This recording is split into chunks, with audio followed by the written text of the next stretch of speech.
NBA slate. It's an 8-gamer.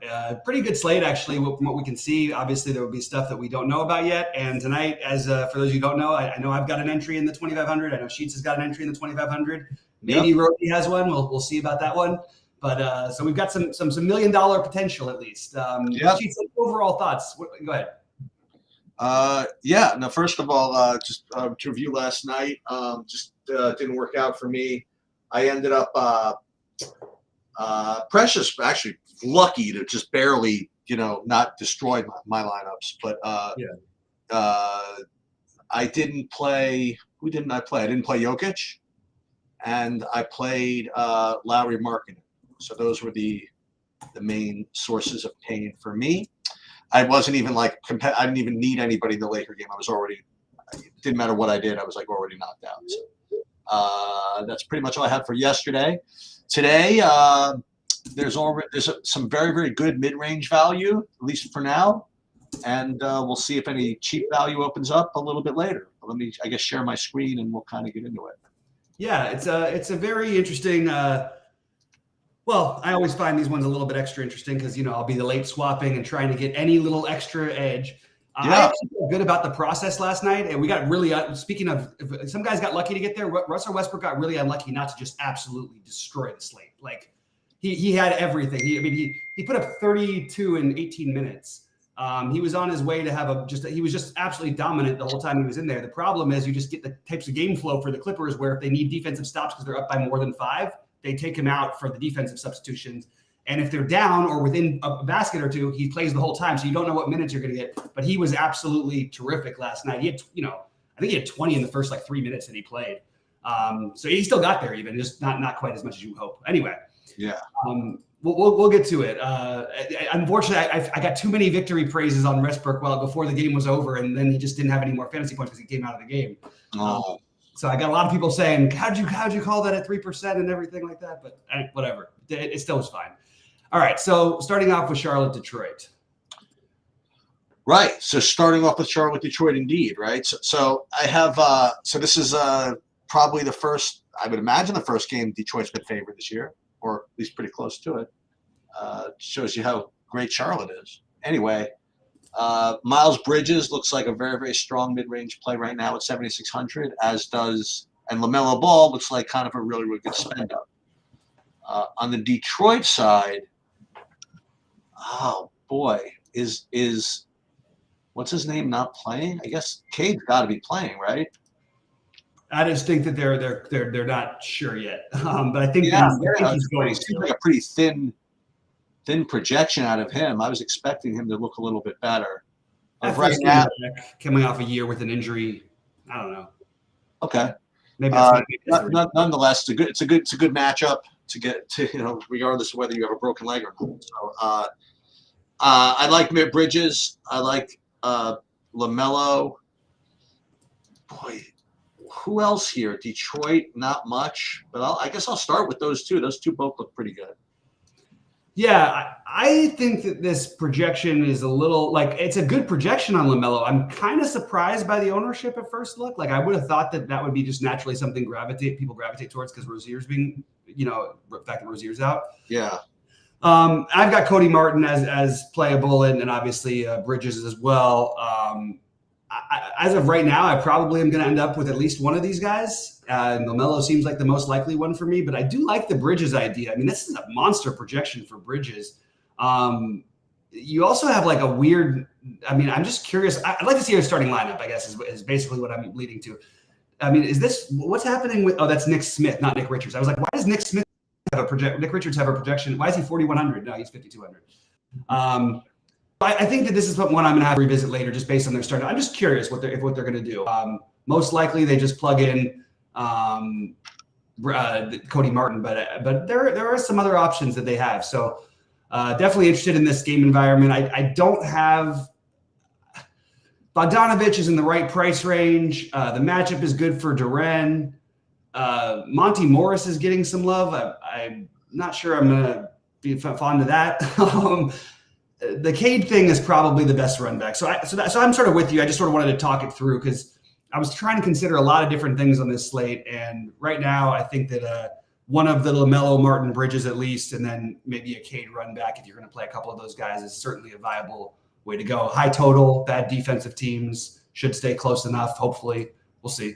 But yeah, I'm definitely going to have some action here, I think. Yeah, Cody Martin. Let's just make sure he's playing before. Go ahead and play him. Can we double check with Power what he's saying in the Discord? Because Power, double check what you're saying, because you're saying Cade Cunningham was downgraded to questionable. Cade Cunningham was never anything but questionable. So unless I'm missing something that happened overnight, let me know. No, I thought that I thought he was upgraded to probable last night, and then turned back to questionable. I think that's very possible. That's certainly possible. And So that might be we were looking at that. We were looking at that last night. We were looking at the slate. Yeah, there it is. It says he was initially listed as probable. That is correct. Okay. So I appreciate that, Power. So that actually is relevant, but at least it's with the first game, so we'll know. Yeah. But again, so Cody Martin, he missed the last game, so he might not play any either. So that's at 4,300 if he does play and start, for example. I mean, that's obviously going to be great. Yeah, and if Cody Martin's out, then we're back to our guy Nick Smith, I think. Yeah. All right, Minnesota and Washington. All right, so Towns and Conley have a pretty decent projection. Something about Conley at 20% plus ownership doesn't really sit well with me. Anthony Edwards, 8,700, below 10%. I'd be more interested in that if I can get there. Washington, let's see. Nobody's really showing up here. It's obviously it's a very, very tough matchup, so it's not surprising that they're not going to project very well. You like any of the Minnesota guys? Well, I have to say, I think Minnesota, this could be like literally the other night could be the turning point of their season in the worst possible sense. First of all, when you score 62 points, you don't get benched. I don't care whether you miss a defensive rotation. To bench a guy with 62, and that's what they did late in the fourth quarter in that game, made no sense with Cat. I don't care what you think of yourself, you over egotistical coaches. These guys, just you don't do that. And it's not like he was like taking a million shots. He was 10 of 14 from three. Like, you know what I mean? You just don't do that in tight games, in my opinion. And I just feel like Minnesota, that to me, that was like a really, and they lost at home to Charlotte. That's one of those games that has the potential to sort of set this team on fire. I'm a little worried about them overall, which means this game may stay close. Probably not. Honestly, my favorite play from their side would probably be Towns or Reed. It does feel a little bit strange that because Towns has the big explosive night, that all of a sudden we're playing him, at a near price tag. Like he and Edwards near the same price were never even a question all season, and all of a sudden you're seeing a significant amount more ownership for Towns in the early projections than Edwards.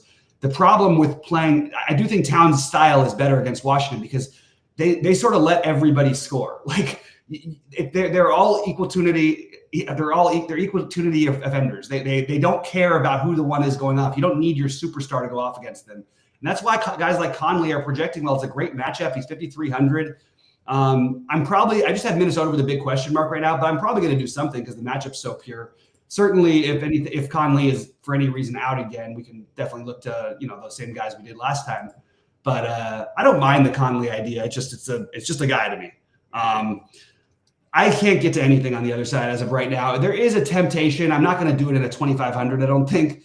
But there is a little bit of a temptation to maybe play Jordan Poole. And you just have an insanely wide range of outcomes. He had 4 fantasy points in his last game, then 25, then 35 before that. You just have no idea what you're getting. The price, though, is getting to the point where it's like, okay, if I'm playing multiple lineups, I probably should have a little bit of exposure. But that's the only thing that really stood out to me.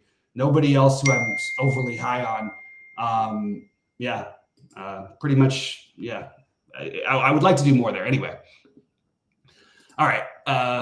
Next up, we've got Memphis and Miami. Yeah. So all these Memphis guys are still showing up as decent values and with healthy ownership. So like Luke Kennard at 5,500, showing up at 16% ownership. David Roddy even at 4,200 is getting like a 5x projection. He's showing up at 18%. Xavier Tillman is not showing up with ownership again. I guess you really want him to start. I think he will be starting actually this time. John Conchar is the biggest ownership criminal right here. He's 4K and he is showing up at 30% ownership. So all these Memphis guys are looking like good values tonight. The Miami side, I don't imagine that Rozier is playing yet. Obviously, keep an eye on that. And then, I don't know, Bam, as usual, looks like kind of an okay play. Aside from that, not too much. What are you doing with these Memphis values? What do you think about them? Anything else I missed? Well, the best value, I mean, the main thing is that Santi Aldama is out, which is why these guys are showing up like this. I actually didn't even confirm that before I double checked. Is he out? Yeah. Yeah, okay. That has to be the reason because, like, we have Gregory Jackson now. Sabersim has Gregory Jackson. Is clearly the best play. I like Gregory Jackson the best if I had to pick one. Okay. It's between, it'd be between he and Conchar. You also have Roddy you could consider. They do have a lot of guys they could consider for that. You also have Tillman, who's probably going to start, which he didn't start, but it's a terrible matchup. So, and they're probably going to get absolutely, massacred. It's weird. It's only 10 this game. I thought this game would have a much bigger spread than this. So Gregory Jackson, Conchar, then Roddy. That's the way I would probably arrange it. And I'd have to rethink the Tillman thing later on.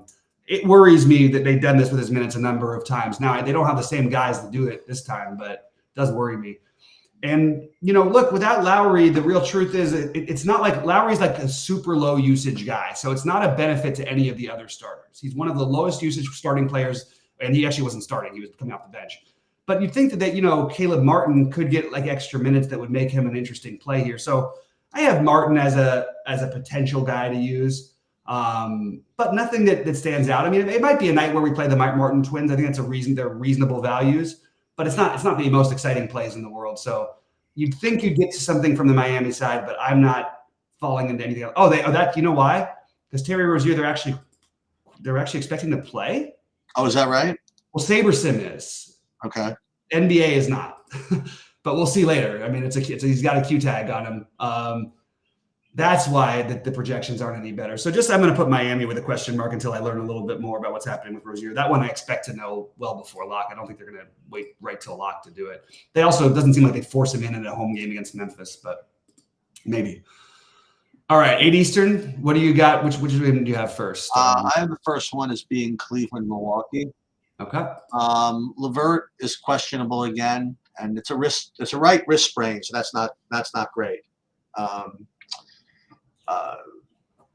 So we got to watch for that, and watch for like the leader of the free world, like Sam Merrill, right? I mean, so if in fact LeVert's out again, maybe Sam Merrill, makes 10 threes again. I don't know. Aside from that, I guess you could pay up for Mitchell here if you want to. What else is looking up here? It doesn't feel like the slate that I'm going to play Giannis, but obviously he's one of the top, along with Luka, one of the top overall projected guys. I don't know. What am I missing? Donovan Mitchell, 9,700. Jared Allen always projects okay. Sam Merrill if LeVert is out. What else? I'm not sure Sam Merrill's really that relevant if LeVert is out. Oh, okay. I mean, he's 5,300. He costs more than Struss at this point. I think it's just Struss. Oh, all right. Personally, like Sam Merrill, look, he made his first 6 threes the other night. He's shooting 47% from 3. That's going to be hard to continue. And I mean, his last games, and he's what I like about him is he takes a million of them. His 3 point per minute is awesome. But you literally need him making threes. It's just a shooting related thing. Now, this is the right team to do it. But I would rather play Struss personally. I actually think Struss, even if LeVert plays, is totally in play at 5,100. He's had some bad nights that piled up. This is the kind of matchup where I could see Struss having a really nice game. So Struss and Mitchell for me. I have LaMelo ahead of Donovan Mitchell tonight, but I think it's close enough to where you could at least mention both of them. And yeah, I like the price on Giannis and all the other guys. And it's the first game with a new coach. We'll see what happens. Cleveland's been just absolutely killing everybody they play, and they're 6.5 point underdogs here. Maybe they do get blown. I don't know. I don't know. We'll see what happens. But I like I think I just like the Cleveland side. I can't really get to anything that makes enough sense to me right now on the Milwaukee side. Okay. Then you got Portland, Houston. Yes. Why don't you start with that one? Yeah. It's funny, Jolly saying Wemby looks good tonight after getting eaten by Embiid the other night. It wasn't just Wemby who got eaten by Embiid; it was everybody. And by the way, Wemby just absolutely torched them as well. So Wemby had a monster game; he was awesome. But yeah, we'll get to that. Okay, so Portland side, I have basically nothing that shows up. I think that if you wanted to make a play, as I say all the time, Anthony Simons is probably the guy you're looking to make the play with. Now, they played a tight game last night, which was sort of surprising. They were down big, and then they came back, and it wasn't because of Simons. It was actually like more of a team thing. So I think the long story short is I'm not probably going to get to anything on Portland, but I would not be surprised and actually kind of expect Brogdon to be ruled out on the back-to-back. Maybe I'm wrong. Just, we'll see after morning shoot-arounds, but maybe like he and Jeremy Grant, you don't know what's going to happen. I think actually Scoot Henderson could become interesting by the end of the day, depending on who's out. But right now, I don't have a bunch. He was awesome yesterday. He's starting to play better and better. He put up 37 fantasy points in like 25 minutes. On the Houston side, I have Şengün as one of the biggest priorities in the slate. I don't know what happened to Ayton. I've never been as high on Ayton as some other people were. I think that I think that Şengün's a great play. I think that if you're not playing him, playing Fred VanVleet is probably a pretty good idea. I think that if you're not playing him, getting some exposure to Jalen Green is not the worst idea. And Jabari Smith I would take ahead of Jalen Green. So I do think that all those guys are interesting. For my money, it's Şengün. But I think that VanVleet, and I mean, look who VanVleet's going up against. Like, these guys don't defend, except for Brogdon. But Brogdon, I'm not sure even plays tonight. And Jalen Green is still questionable, just worth noting. Amen Thompson has been getting more run. I was a little too early on those Thompson plays early in the season, but Amen Thompson's been getting more and more run. So I'm just curious who will project well with Jalen, if Jalen Green is to sit. But right now, I have Şengün and Fred VanVleet both as priorities. I don't think you need to play them both together, but I certainly would be wanting to play one of them. You have to worry about the blowout, though. Not that Houston's fallen down a little bit since earlier in the season, but the Blazers on a back-to-back after a tight game in OKC just doesn't feel like a spot where this game is going to stay especially close. I still like those guys. My only fear, though, is the blowout. Yeah, there's the problem. So saying Şengün just all of a sudden, whatever, he plays like freaking 40 minutes a night now, like when he's needed, right? So I still believe that unless they need him, you know what I mean? Like he's not in that type of ceiling, So just be careful. I mean, you're talking about a 40% owned guy, who really is dependent on, getting his full run. Well, I shouldn't say that. I mean, because he could get there in 28 minutes if he had to. I think he's being over. Like, it's a little. I don't know if he should have a median of 52 or whatever it is right now. Yeah, I know 51. That's a rough one. Do you remember? It wasn't like too long ago. 10 games in a row without hitting 45. No, it wasn't too long ago. We were seeing like Embiid with like 57, like 57 projection, even though he's getting like 70 every day. Right. But I mean, like just matchup wise and everything, it's hard not to like Şengün, but you're right. It's a huge amount of ownership, and you don't need to do that if you don't want to. And VanVleet, as you mentioned, strong play. Jabari Smith, 5,900, very strong play as well, I think. Yeah, and for what it's worth, like VanVleet actually almost like I don't think it's safer. I don't think the plays are that different. I think they're both really good plays. If you get the 1,000 discount, I think most of the time Şengün's getting 50, and most of the time VanVleet's getting 40. All right. Jolly, hold your feelings with Detroit because you're naming a bunch of guys that's not accounting for Cade playing. So if Cade plays, just ignore exactly what you're saying because you don't want to play like four. And first, I don't think you should be playing 4 Detroit guys anyway, but certainly not playing 4 Detroit guys not named Cunningham if Cunningham's in. All right, moving over to OKC and San Antonio. No, I have Phoenix down.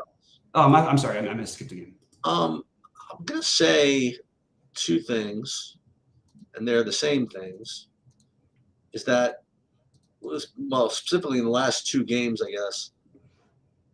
Devin Booker and Durant played like 40 minutes. So that's something to respect, And I don't think there's anything different. That's exactly. I mean, Booker's like averaging like 38 minutes this year. Yeah, Nuts his minutes. And not really. And that's listen, that's a big deal. Luka, always is a good play. He's going to come in lower. I mean, just because of the way this, pricing works and stuff. I guess he's fine, but I don't know. Maybe it's time to play one of these guys like Durant or Booker. I've been kind of off of them most of the year, but it seems like a good spot. So maybe one of those guys at low ownership. I don't really have much anything else here. I don't really like to play Kyrie Irving with Luka there. So I don't know. You like anything else? Yeah, Luka and Kyrie officially both questionable, as is Dante Exum. So this is a big thing. I think that we expect him to play right now, but it's really strange. I have no issue with either Kyrie or Luka. I like them. Let me just point out an issue. Devin Booker made every shot in the world the other night, scored 52 real-life points, and put up 67 fantasy points. That's a little scary with these kinds of teams. Now, Kevin Durant the other night, he put up a little more. He had 71, but he literally he was amazing. He made, what did he make? He made 6 threes. He had 43 real-life points. He had 40 the game before that. But you really need them to score like 40 real-life points to get there. And they definitely seem to not it's weird because Beal's usage is okay, but there's just it's just all too spread out. So I don't know. Maybe are you really going to play Booker and these guys over ball where it just feels obvious? Like Booker's going to get 30 so much of the 35 or something so much of the time, just because it's all spread out. I like the idea of getting different and trying to play one of them. And I'll tell you what, I feel like I'm a broken record with Luka, but just play him. He's just too cheap. And unless you have a conversation with Embiid on the same slate, you really don't have to think about this one really hard. He's 11-3. What's he even projecting for? He's one of the best values on the slate. He's projecting for 60. And when we have the best values at 11-3, if you can find a way to spend up for anybody rather than speculating on guys, Lucas has a bad game and it's 55. He's still fine. You know what I mean? And he's going to absolutely crush most of the time. You also could talk yourself into a little Devin Booker revenge because Dallas beat the hell out of them. Hasn't worked for me yet, but one of these days it might.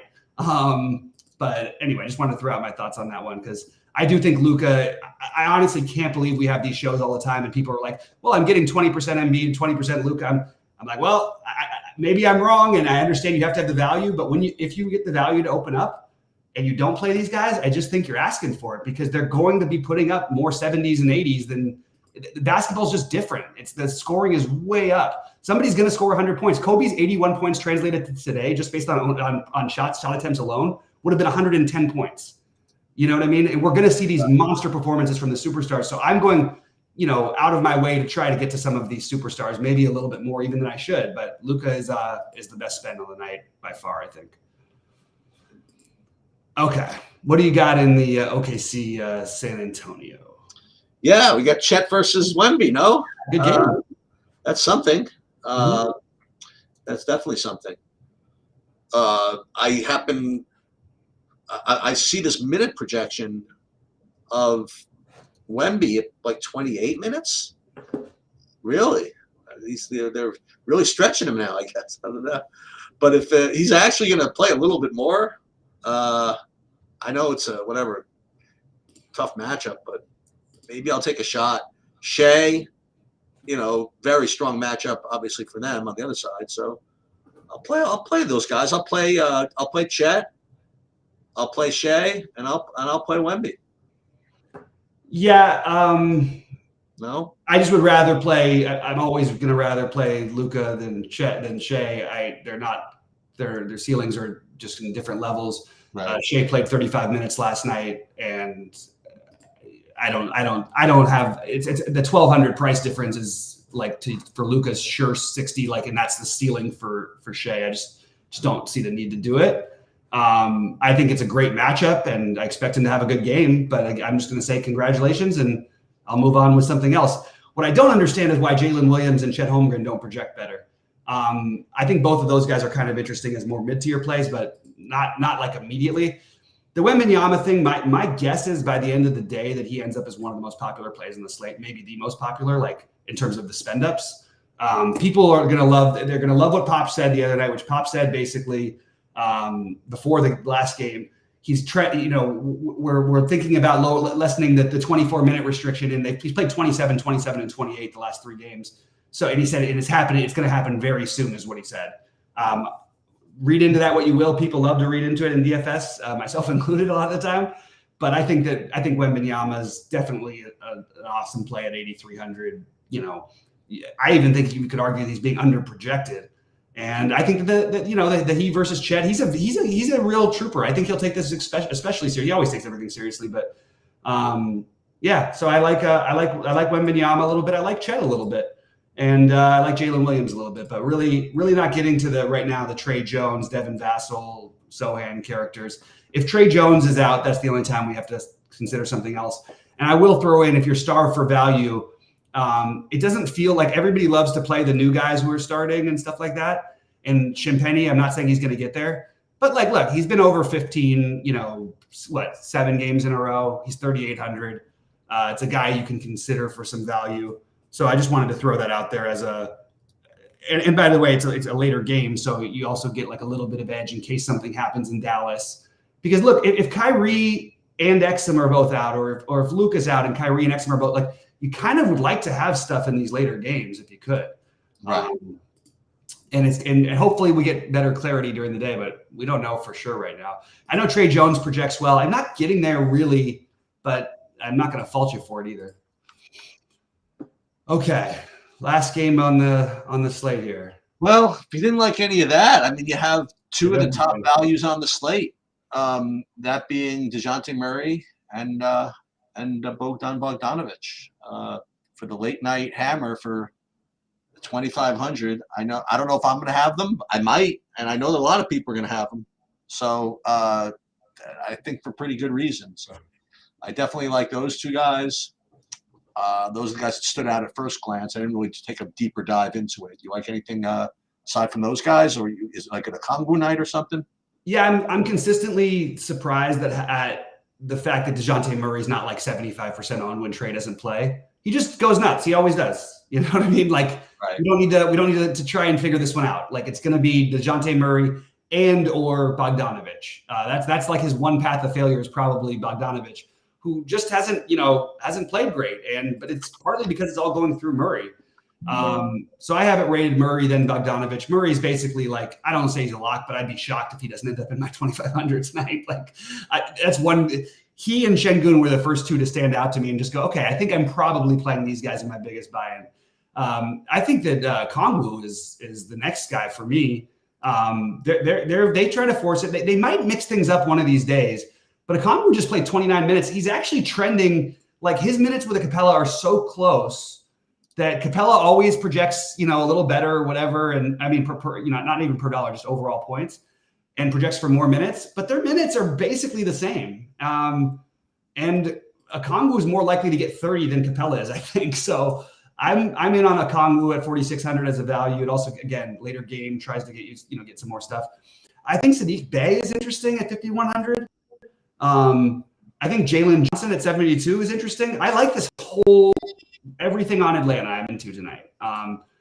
And on the other side, I have nothing that stands out at all, which means I don't have any of it. And if you wanted to take a shot, it's so hard for me to justify the Curry thing with Donovan Mitchell, so similar, and LaMelo Ball. But I actually think that you can make an argument for Dario Saric and for Jonathan Kuminga and Klay Thompson. But again, you'd be forcing and just sort of hoping news breaks your way if there is real news to find out late day. That's the way I've got it. I've got my priority guys here. Again, I'm not going to be able to get these guys all in, obviously, but I've got it as LaMelo, Mitchell, Struss, Şengün, Van Vliet, or Jabari Smith, probably in every lineup, one of those 3. Luka, Wemby, Murray, Bogdanovic, Okongwu, Saddiq Bey, and Jalen Johnson. But I know there's a lot of guys, and then we'll have to see what happens with Detroit. I also have Cade Martin as a potential value, but I'd rather play, even though Cade Martin might be better value, I think I'd rather play Okongwu just because I get more flexibility later if we truly have Q tags on some of those later games. Yeah. I'm going to see what these guys are asking here in the Discord before we get out of here. It seems like a few more people than usual in here. Okay. We'll see. Well, yeah, we'll find out the Cade news before the first games at least. Trey Jones did not go through shoot around again. We'll find that out. And I think I think there is a chance Trey Jones sits. So that's another piece of news. Again, doesn't necessarily make it like you have this obvious play, but kind of probably just boosts everything a little bit. Remember, Zach Collins came back as well. Jolly's asking about thoughts on Edwards from Minnesota. I don't love that type. Like, if I look at all the so I'm definitely not playing Edwards over Murray. I know he's a little bit cheaper, but I'm not playing him over LaMelo or Mitchell. So it's hard for me to get to Edwards just because I don't think they need him to go crazy. It's a good matchup, but I'm probably not going to get to Edwards today.